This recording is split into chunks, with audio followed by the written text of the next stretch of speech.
Tim Albright with AVNation at InfoComm 2024 in the Christie booth with Bill St. Denis. How are you, sir? I'm doing great. Thanks for having me, Tim. Thank you.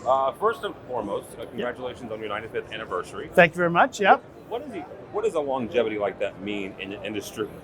Yeah. Like AV? And I mean, we haven't always been in projection. Way back when the company started, it was into doing older televisions. And during the war, we even made parts for equipment that was used in the war back in World War II and so on. And we eventually evolved and into digital projection at some point, which became one of the key things that Christie was known of. But as you know, times have changed now. You know, half of our booth is LED. So companies always adapted over the years, and that we've been good at seeing what customers are having as problems and what we're trying to solve for those customers.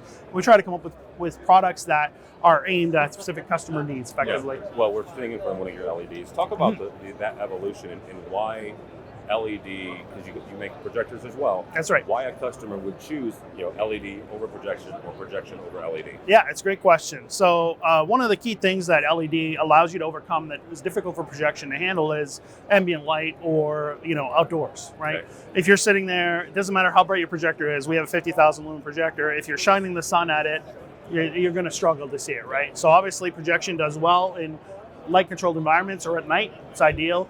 And LED is more flexible. You don't necessarily need to worry about the ambient conditions because it has that ability to really punch through.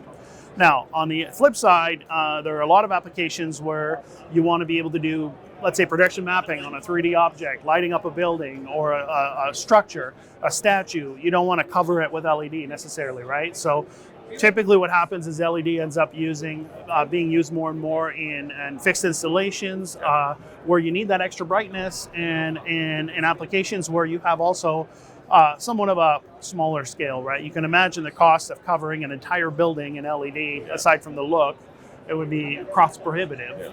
Whereas projection, you're allowed to have 3 or 4 projectors that could basically give you a 100-foot tall projection map building, for example. Well, let's talk about some of those projection mapping applications. You've got an immersive room in here. Yes, correct.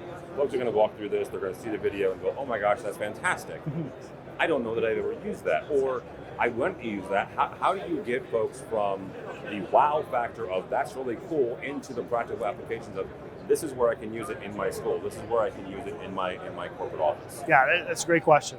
So ultimately what we end up having is different customers, and what we've always tried to do at Christie, instead of trying to say, here's our products, figure it out, we try to ask our customers or our integrators, what are you guys trying to do, right? And we often get asked, well, what's the highest brightness you have? What are your specs? And we're like, let's take a step back. What are you guys trying to do, right? And then we look at the customer needs, and then we'll suggest, for this type of application, projection might be the best solution for you, or a combination of projection and LED, or hands down, it makes more sense to have LED in this type of application. So we try to cater our solutions, and in fact, our whole booth has largely been focused on partnering with different companies that some offer audio, we have another display that we'll show you that has a 3D wood sculpture that we're projection mapping on.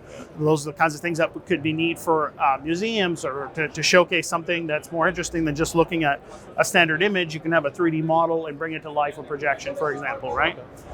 So yeah, it's really catering it to what the customer's trying to do. All right, lastly, you've got several projectors going from 5,000 lumens up to 50,000 lumens. Yep.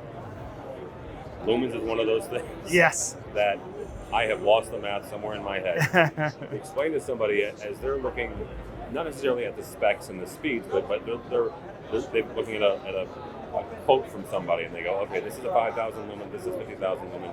What does that mean? Yeah. So again, it's one of the things that people have been in projection, they just know, but ultimately the lumen level is how bright effectively the projection will be able to output, right? Okay. To be able to overcome some things like ambient light. So even though here we have some lighting control, there's very bright lights in the hall itself, and in order to be able to have a nice vibrant image in an environment like this, you're going to want to have a higher brightness projector, which has more punch power, if you will, more lumens, right? So Christie's product range tops out at 50,000 lumens, which is the one that typically gets used for doing projection mapping on large scale applications or buildings, or if you've seen some of the hockey games lately, they do an on-ice projection mapping.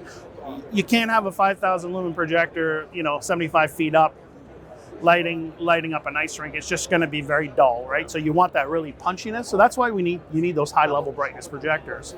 On the other hand, there's a lot of people who want to do something like, let's say, a golf simulator or something like that, where they have a light controlled environment, a smaller room. They might just need 5,000 lumens in order to have a very nice, brilliant image on their wall, right? Boardrooms, some of them are still using projection. A lot of them have moved to flat panels or LED, but a lot of them still want projection, or classrooms, or houses of worship. They don't necessarily need the 50,000 lumen products, right? They're totally fine with a 5, a 10, a 15, or a 20, something that fits their application based on how much ambient light they're going to have. Somebody wants to find out more about Christie, how do they do that? You can go to our website, www.christiedigital.com. Very good. Christie Digital. For us, for AVNation, by our website, avnation.tv. That's avnation.tv. Find more videos from the show for InfoComm 2024 at avnation.tv.